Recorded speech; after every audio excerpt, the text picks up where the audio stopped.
Hello everyone. कैसे हो आप सभी। फर्स्ट ऑफ ऑल आप सभी बच्चों का 11वीं में स्वागत है। हम कॉमर्स में मेन सब्जेक्ट अकाउंट को पढ़ेंगे।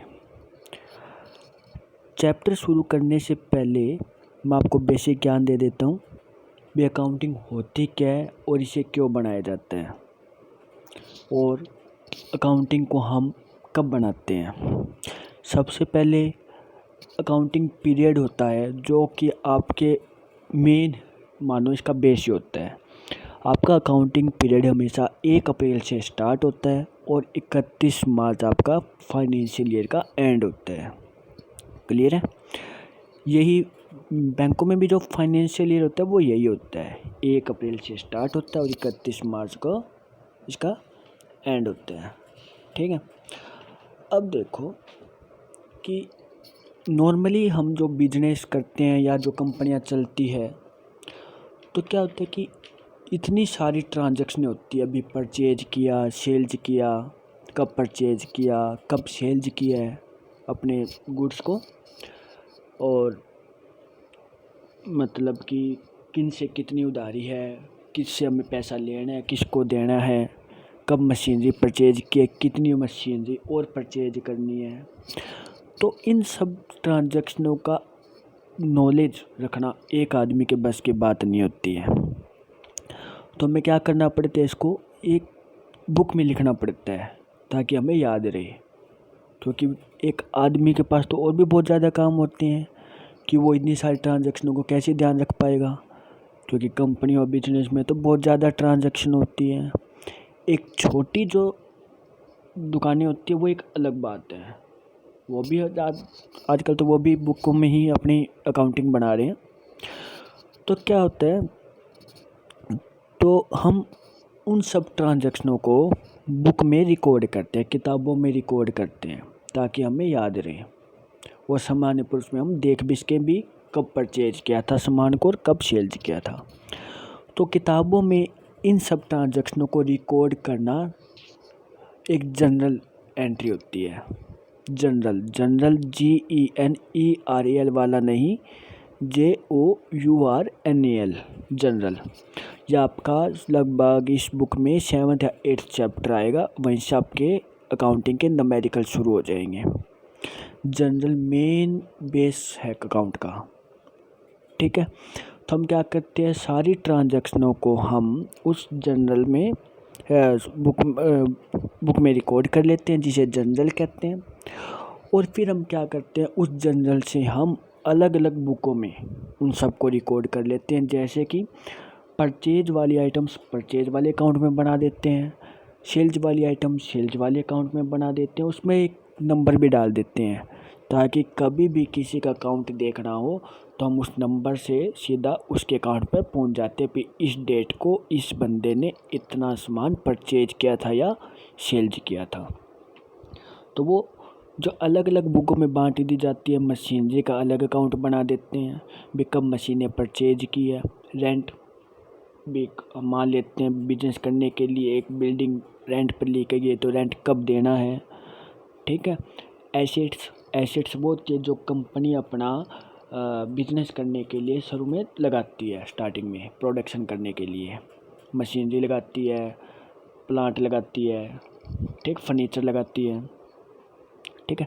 लाइबिलिटीज वो होती है जो एक कंपनी की देनदारी होती है, जिम्मेदारी है कि हाँ भी हमें उसका पैसा देना। मान लेते कंपनी ने लोन लिया हुआ है तो उसका पैसा देना पड़ेगा, बाहर से माल उधार लिया हुआ है तो उसका पैसा देना पड़ेगा।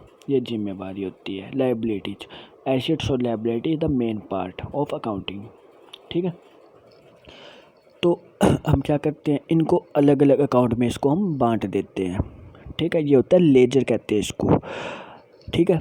फिर हम क्या करते हैं, अकाउंटिंग पीरियड 1 अप्रैल से शुरू होता है, 31 मार्च तक हम सारे अकाउंट को बना लेते हैं। और साल के अंत में हम क्या करते हैं, सारी ट्रांजैक्शनों को मिला करके एक रिजल्ट निकालते हैं भी कंपनी को या बिजनेस को प्रॉफिट हुआ है या लॉस हुआ है, कितनी मशीनरी हमारे पास पड़ी हुई है, कितनी एसेट्स हमारे पास पड़ी हुई है, कितनी लायबिलिटीज हमें पे करनी है। और कितनी कैपिटल हमारी लगी हुई है और एक्चुअली में हमें प्रॉफिट हुआ है 1 साल के अंदर या लॉस हुआ है, इस सब चीज़ का पता लगाया जाता है। और ये सारी प्रोसेस एक अकाउंटिंग की एक प्रोसेस होती है। सबसे पहले बुकों में रिकॉर्ड किया जाता है, उनको अलग अलग बुकों में लिखा जाता है, उनसे रिजल्ट निकाला जाता है। ये एक सारी एक अकाउंटिंग प्रोसीजर होता है। ठीक है, देखो समझने का खेल है अकाउंटिंग, लिखने का इसमें वैसे कुछ भी नहीं है, ध्यान से इस चीज़ को समझना है। आप पहली बार 11वीं में आए हो तो नॉर्मली पहली बार ही आते हैं, टेंशन नहीं लेनी है बिल्कुल भी। नई चीज़ें समझने में थोड़ा टाइम लगेगा, कॉमर्स को समझने में समय देना पड़ेगा। आप अकाउंटिंग को समय दो, इकोनॉमिक्स को समय दो, बिजनेस को समय दो। हम देखो ये बिल्कुल नया है, पुराना कुछ भी नहीं है, बल्कि नया है तो ऐसा मत रखना भी नया है मुझे समझ में आएगा ही नहीं, बल्कि नया है तो एक नया उत्साह के साथ आप पढ़ोगे। पुराना है, पुराने को भूल जाओ। हाँ भी पुराना हमने क्या पढ़ा था, हमारे 30 40 50 नंबर आए थे, भूल जाओ। अब बिल्कुल नया है। और सबसे बड़ी बात यह है कि लास्ट क्लास में या उससे पहले जो भी टॉपर या लोवर आए वो अब कोई भी नहीं है, अब सब एक समान है। कोई यहाँ पर टॉपर नहीं है, कोई लोवर नहीं है, क्योंकि सबके लिए बिल्कुल नया सब्जेक्ट है। तो इसको हम ध्यान से पढ़ेंगे, सारे कंसेप्ट को क्लियर करेंगे। थोड़ा टाइम ज़रूर लगेगा, लेकिन धीरे धीरे सब समझ में आ जाएगा। ओके तो आगे देखते हैं, हम इसके मेन चैप्टर पर आते हैं। Chapter 1, meaning and objectives of accounting. अब देखो मीनिंग, अकाउंटिंग का अर्थ क्या है एंड ऑब्जेक्टिव्स उद्देश्य क्या है, क्यों बनाते हैं, क्योंकि हर चीज़ का कोई ना कोई उद्देश्य होता है। आप +1 में कॉमर्स लिया आपने, कोई ना कोई आपने एम रखा होगा भी हमें यहाँ तक पहुँचना है, तो हर चीज़ का कोई ना कोई एम या ऑब्जेक्टिव होता है। तो यहाँ पे हम देखते हैं अकाउंटिंग, इसको हिंदी में लेखांकन कहते हैं, लेखा करना का उद्देश्य क्या है, इसे क्यों बनाया जाता है। तो सबसे पहले देखो अकाउंटिंग के फादर कौन है, किसने लिखी थी अकाउंटिंग। वह देखो हर सब्जेक्ट का कोई ना कोई फादर होता है जो सबसे पहले अकाउंट को लेकर आया था। तो अकाउंटिंग के फादर है लुका पिसियोली।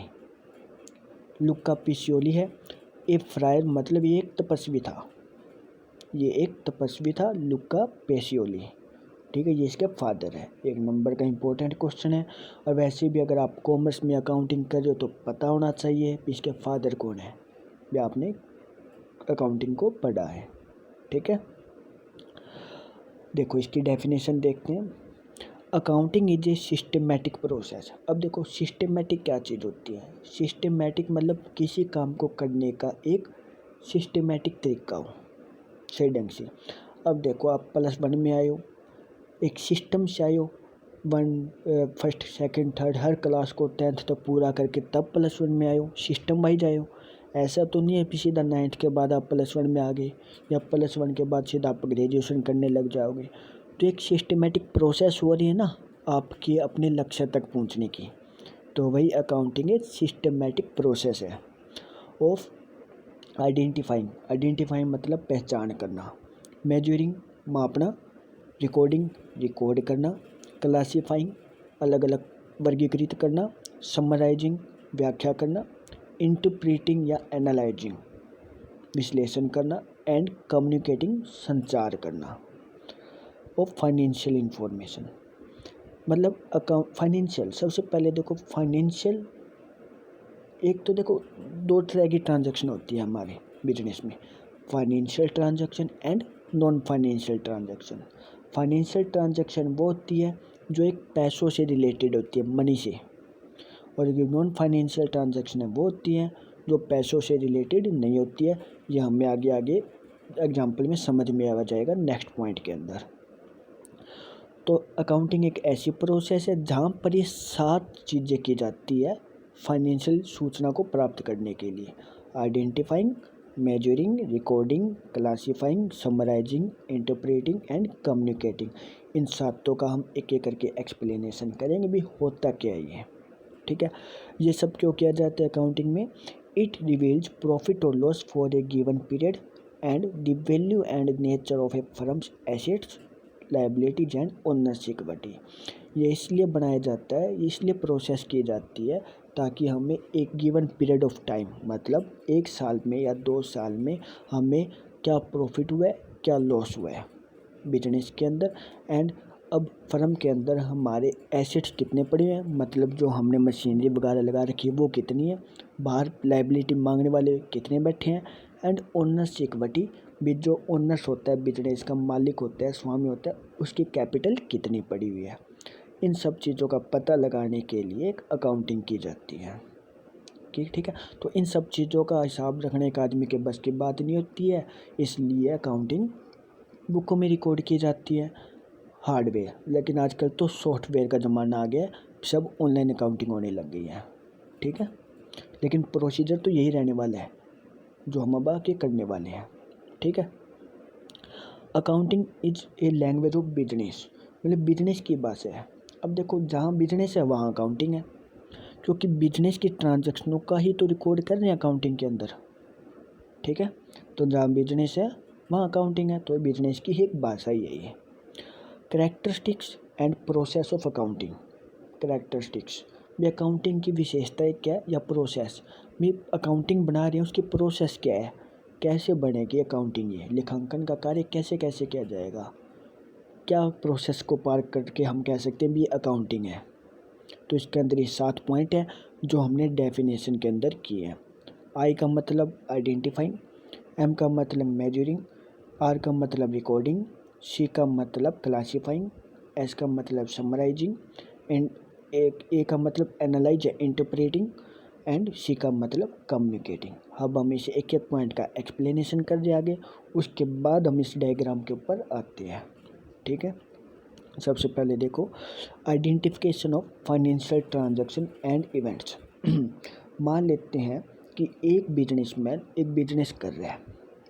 ठीक है, तो वहाँ पे अपने अकाउंटिंग को बनाने के लिए, अपने हिसाब रखने के लिए सबसे पहले क्या करना पड़ेगा उसको, सबसे पहले तो ये पहचानना पड़ेगा कि उस बिजनेस के अंदर फाइनेंशियल ट्रांजैक्शन कौन सी है और नॉन फाइनेंशियल ट्रांजैक्शन कौन सी है। अब वो फाइनेंशियल ट्रांजैक्शन है तो क्या वो बिजनेस से रिलेटेड है या नहीं है, इस चीज़ का पहले पता लगाना पड़ेगा, तभी अकाउंटिंग का काम हो सकता है। ये अकाउंटिंग का पहला स्टेप है, स्टेप 1।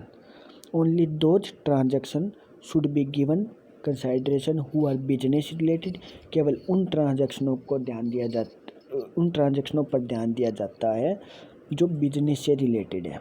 जो बिजनेस से रिलेटेड ही नहीं है उनका क्या करना, क्योंकि हम अकाउंट किसका बना रहे हैं, बिजनेस का बना रहे हैं। तब अगर वो घर से रिलेटेड है तो बिजनेस के अकाउंट में तो नहीं आएगी वो एंट्री। ठीक है, and which can be measured in terms of money, और फाइनेंशियल होनी चाहिए, नॉन फाइनेंशियल नहीं होनी चाहिए। इसका आइडेंटिफिकेशन किया जाता है। नीचे आपको एक डायग्राम के थ्रू समझा रखे हैं। मान लेते हैं ट्रांजैक्शन होती है बिजनेस के अंदर, गुड्स परचेज की, मतलब बिजनेस को चलाने के लिए हमने पहले कच्चा माल, रॉ मटेरियल परचेज किया। ठीक है, गुड्स परचेज की। इलेक्ट्रिसिटी बिल पे किया फॉर होम, घर के लिए इलेक्ट्रिसिटी बिल पे किया। स्ट्राइक्स बाय एम्प्लॉयज, स्ट्राइक मतलब कर्मचारी, एम्प्लॉयज वो होते हैं जो एक बिजनेस में या फर्म में काम करते हैं, श्रमिक, लेबर, तो उन्होंने स्ट्राइक कर दी। अब देखो, इसके अंदर हमें आइडेंटिफिकेशन करनी है जो अकाउंटिंग के अंदर आने वाली है। गुड्स परचेज की, बिजनेस से रिलेटेड है, और इसको हम फाइनेंशियल ट्रांजैक्शन भी कह सकते हैं, क्योंकि इसको तो मापा जा सकता है हमने कितने रुपए का सामान परचेज किया है। ठीक है, electricity bill pay for home, financial तो ट्रांजैक्शन है बट बिजनेस रिलेटेड नहीं है, तो ये इसके अंदर नहीं आएगा। Third, strikes by employees, business related तो है बट नॉन फाइनेंशियल ट्रांजैक्शन है। अब देखो, एम्प्लॉयज अगर स्ट्राइक कर रहे हैं, हड़ताल कर रहे हैं, तो इसको हम पैसों में तो नहीं माप सकते, हाँ भी इतने रुपए की स्ट्राइक कर दी है, तो ये बिजनेस ट्रांजैक्शन से रिलेटेड नहीं है। तो सबसे पहले हम क्या करते हैं, फाइनेंशियल ट्रांजैक्शनों का आइडेंटिफिकेशन किया जाता है अकाउंटिंग बनाने के लिए, और जो फाइनेंशियल जो बिजनेस से रिलेटेड होती हो। ठीक है, सेकंड पॉइंट था आपका एम मतलब मेजरिंग द आइडेंटिफाइड ट्रांजैक्शन, कि जो हमने ट्रांजैक्शन का आइडेंटिफिकेशन किया था, हाँ भी ये ट्रांजैक्शन बिजनेस से रिलेटेड है, उसको हम पैसों में माप सकते हैं। तो दूसरे में क्या, उसको मापना है भी, उसको पैसों में ही माप लो। In terms of money. देखो नीचे डायग्राम में गुड्स परचेज की थी हमने, इसकी मनी वैल्यू कितनी है इसका मेजोरेशन करना है। क्योंकि क्या है कि जब अकाउंटिंग बनाएंगे तो उसके अंदर मतलब एंट्री रिकॉर्ड तो करनी पड़ेगी भी नहीं, करनी पड़ेगी भी हमने इतने रुपए का सामान परचेज किया है। तो मनी वैल्यू का पता करना मेजरिंग कहलाता है। क्लियर है? 2 पॉइंट हो चुके हैं, identification and measuring. Third point आपका रिकॉर्डिंग आर। अब देखो एक आदमी के हाथ में तो नहीं होता बस में नहीं अभी इतना सब रिकॉर्ड कर ले, तो वो क्या करते हैं रिकॉर्डिंग करते हैं। और रिकॉर्डिंग कहाँ की जाती है? इन दी बुक्स, आजकल तो इन दी कंप्यूटर्स कह सकते हैं। तो the art of writing business transaction in books according to certain rules. Rules मतलब अकाउंटिंग बनाने के कई रूल्स होते हैं जो कि हम आगे नेक्स्ट चैप्टर में पढ़ने वाले हैं। तो क्या होता है उन रूल के हिसाब से बिजनेस की जितनी भी ट्रांजैक्शन होती है उन सब का रिकॉर्ड किया जाता है बुक के अंदर। ठीक है भी हमने परचेज किया, इस तारीख को इतना परचेज किया। मान लेते हैं 1 जनवरी को हमने 10,000 रुपये का सामान परचेज किया, 22 जनवरी को हमने 15,000 का माल परचेज किया, 4 फरवरी को हमने 12,000 का माल सेल किया, बेच दिया। तो क्या होते हैं इतनी सब ट्रांजैक्शन ध्यान रखना बड़ी मुश्किल होता है, इसलिए इन सब का बुक में रिकॉर्ड किया जाता है। सबसे पहले हमने देखो गुड्स परचेज किया था फर्स्ट पॉइंट के अंदर, सेकंड पैसों में उसका मेजरेशन किया था, थर्ड क्या है अब इनको हमने बुक के अंदर रिकॉर्ड कर दिया। नीचे एक बुक बनाई गई है, बुक में हमने रिकॉर्ड कर लिया भी हमने इतने रुपए का सामान परचेज किया, ठीक है, या इतने रुपए का सेल्स किया। तो ये रिकॉर्ड करना क्या कहलाता है? जनरल बुक होती है ये। इसके अंदर सारी एंट्री हम सारी ट्रांजैक्शनें लिख देते हैं भी इतना परचेज किया, इतना सेल्स किया, इसको परचेज किया, राम को परचेज किया, राम से परचेज किया, सोहन को सेल्स किया, इस तारीख को किया, सब इसके अंदर लिख दिया जाता है। Is known as general book. ठीक है।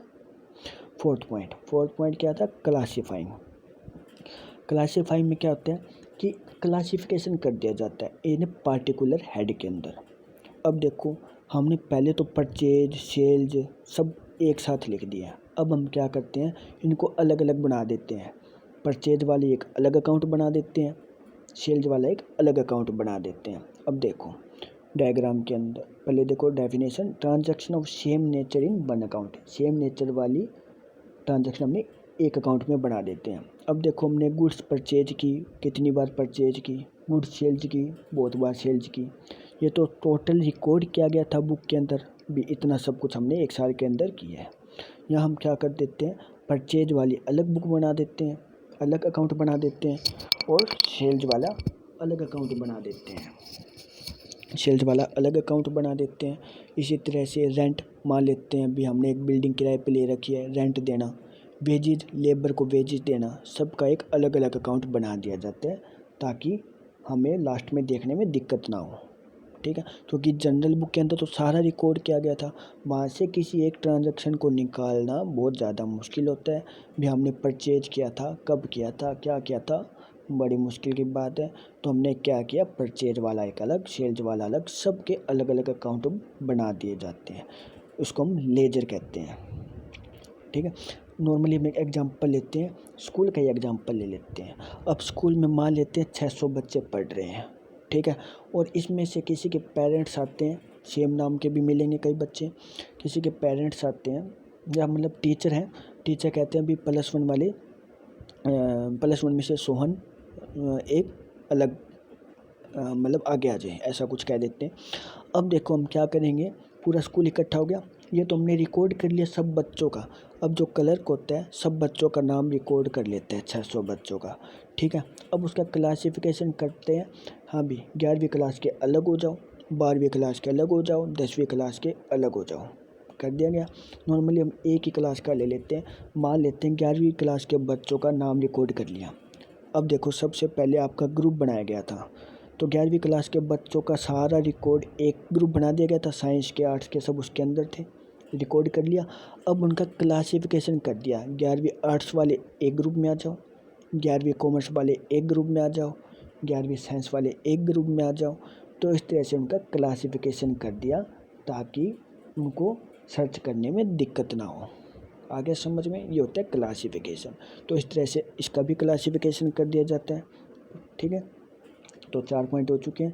पहले हमने ट्रांजैक्शन का पता किया, फिर उसको मेजरिंग किया, उसके बाद हमने रिकॉर्ड किया, उसके बाद हमने क्लासिफिकेशन कर दिया, ठीक है। फिफ्थ पॉइंट है समराइजिंग। अब उसका क्या करते हैं, समराइज करते हैं कि जो presentation of classified data is an understandable and useful manner. अब हमने देखो जो परचेज की अलग बुक बनाई थी, सेल्स की अलग बुक बना ली थी और सब की अलग अलग बुकें बना ली थी। अब उनका समराइज प्रेजेंटेशन, जो हमने अलग अलग क्लासिफाइड डाटा था ना, उसको समझने योग्य है और व्यवहार में लाने योग्य हम क्या करते हैं, उसको समराइज करते हैं।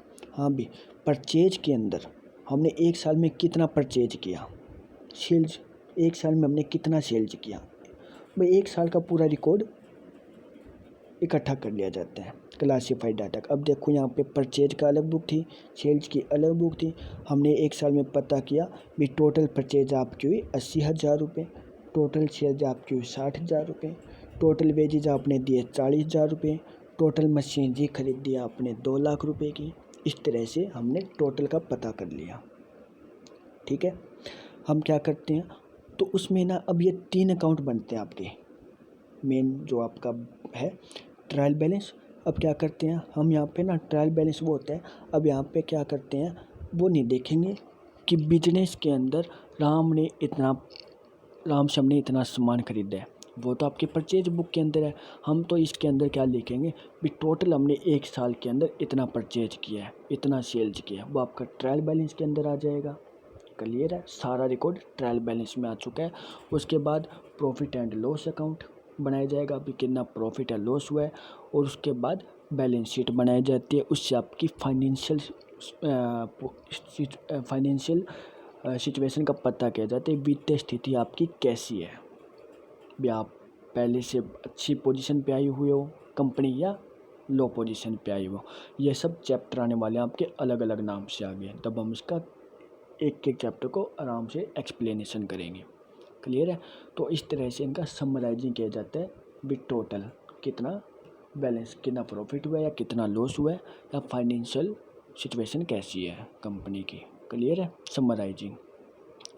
सिक्स्थ पॉइंट आपका एनालाइजिंग व एंड इंटरप्रिटेशन, ठीक है। अब यहाँ पे तीनों अकाउंट बना लिए जाएंगे आपके, समराइज कर लिया गया, प्रेजेंटेशन दे दी, ठीक है, with trial balance, profit and loss account and balance sheet के अंदर। अब देखो analysing and interpretation. Data analysis and interpretation is the process of assigning meaning to the collected information and determining the conclusion. अब देखो जो हमने summarise किया था ना, 3 अकाउंट बनाए थे, अब उनका क्या किया जाता है, एनालाइज किया जाता है पिछले 2 सालों से, पिछले साल से। हाँ भी पिछले साल ये प्रॉफिट था प्रीवियस ईयर, आज ये प्रॉफिट है, क्या हमें कुछ प्रॉफिट हुआ है इस एक साल के अंदर या नहीं हुआ है। अगर नहीं हुआ है तो कौन सी कमी रह चुकी है, उसको कमी को हम पूरा करते हैं, या हम प्रॉफिट को कैसे बढ़ा सकते हैं, हम अपनी फाइनेंशियल सिचुएशन को कैसे बढ़ा सकते हैं। तो यहाँ पे so that the user can make meaningful judgement, ठीक है। देखो जैसे कि हमने टोटल परचेज 80,000 की है, टोटल सेल्स 60,000 की है, तो यहाँ पे देखो सीए का काम आ जाता है, चार्टेड अकाउंटेंट। वो क्या करता है, वो इस सब का एनालाइज करता है भी ये 80,000 की परचेज क्या 60,000 की सेल्स क्या एनालाइज करता है, कमी कहाँ कमी रही है या कहाँ हमें फ़ायदा हुआ है, इस सब चीज़ का पता लगाता है बिजनेस के अंदर। कहाँ प्रॉफिट हुआ है, कहाँ लॉस हुआ है, तो लॉस हुआ क्यों हुआ, इस सब चीज़ का एनालाइज किया जाता है, ताकि ये इन्फॉर्मेशन हम बाहर पब्लिक को दे सकें और वो उसके ऊपर एक जजमेंट कर सके भी हम बिजनेस में पैसा लगाएं या नहीं लगाएं, ठीक है। तो यहाँ पे सीए द्वारा एनालाइज किया जाता है कि क्या प्रॉफिट हुआ और क्या लॉस हुआ, और लॉस हुआ तो क्यों हुआ। क्लियर है। नेक्स्ट एंड लास्ट पॉइंट आपका ये कम्युनिकेटिंग। कम्युनिकेटिंग क्या होता है, information must be provided in time and presented to the users so that appropriate decision may be take in the right time. अब देखो बिजनेस या फर्म में आपका कंपनी में प्रॉफिट निकाल लिया गया या लॉस जो भी आता है आपका निकाल लिया गया। अब वो क्या होता है, एक देखो शेयर होल्डर होते हैं, शेयर होल्डर वो होते हैं जो कंपनी या बिजनेस में अपना पैसा लगाते हैं, छोटे छोटे टुकड़ों में पैसा लगा देते हैं, वो शेयर होल्डर होते हैं। अब क्या होता है, इन्वेस्टमेंट करते हैं एक तरह से। अब क्या करते हैं, तो कंपनी जो अपना एनालाइज करके लास्ट में अपना प्रॉफिट एंड लॉस निकाल लेती है, अपनी फाइनेंशियल सिचुएशन का पता कर लेती है। अब क्या करती है, वो अपने पूरी डिटेल्स को क्या करती है, इन पूरी कंपनी की जितनी भी डिटेल्स या इन्फॉर्मेशन आई है वो प्रोवाइड करती है किसको, यूजर्स को। यूजर्स मतलब जो रिजल्ट आता है वो इन टाइम, सही समय पर यूजर्स को प्रोवाइड करते हैं। यूजर्स कौन से होते हैं, यूजर्स वो होते हैं जो कंपनी में इंटरेस्ट रखते हैं, इंटरनल एंड एक्सटर्नल। ठीक है, इंटरनल कौन से होते हैं, इंटरनल वो होते हैं CFO, CEO, क्रेडिटर्स, डेटर्स। देखो CEO होता है चीफ एजुकेटिव ऑफिसर, CFO होता है चीफ फाइनेंशियल ऑफिसर, डेटर्स वो होते हैं जिनसे हमें पैसा लेना होता है, क्रेडिटर्स जो हमसे पैसा लेते हैं। तो वो इस इंफॉर्मेशन पता करते हैं भी कंपनी की सिचुएशन कैसी चल रही है, कंपनी लॉस में तो नहीं है। एक्सटर्नल वो होते हैं जो बाहर कस्टमर होते हैं या बाहर बैंक होता है कि ये इन्फॉर्मेशन पता करते हैं कंपनी की, क्या क्या कंपनी में हम पैसा लगाएं या नहीं लगाएं, कंपनी को प्रॉफिट हो रहा है या नहीं हो रहा है। अब नॉर्मली मान लेते हैं भी जियो कंपनी है, जियो कंपनी ने अपना रिजल्ट निकालना है, उनका एनालाइज करना है, तो एयरटेल ताक लगाई बैठी रहती है भी कब कंपनी अपना अपने रिजल्ट को प्रोवाइड करे, ताकि हम पता करें भी हमसे ये अब कंपनी आगे जा रही है या पीछे जा रही है। आगे जा रही है तो किस वजह से जा रही है, तो ये बार एक्सटर्नल होते हैं। बैंक होते हैं, बैंक भी पैसा लगाते हैं, भी बैंक पैसा नहीं लगाता है, भी बैंक ऐसा करता है भी हम इसे लोन दें या ना दें, तो ताकि कंपनी की सिचुएशन का पता करके वो इस चीज़ का लगाते हैं भी हम इस कंपनी को लोन दें या ना दें। क्लियर है, तो ये होता है आपका कम्युनिकेटिंग। रिजल्ट निकाला जाता है प्रॉफिट एंड लॉस का, फिर वो इन्फॉर्मेशन दी जाती है यूजर्स को, इंटरनल और एक्सटर्नल। तो ये आपके 7 पॉइंट है, यही आपका प्रोसेस है। अब ये देखो ये 7 पॉइंट है, identifying, measuring, recording, classifying, summarising, analysing and communicating.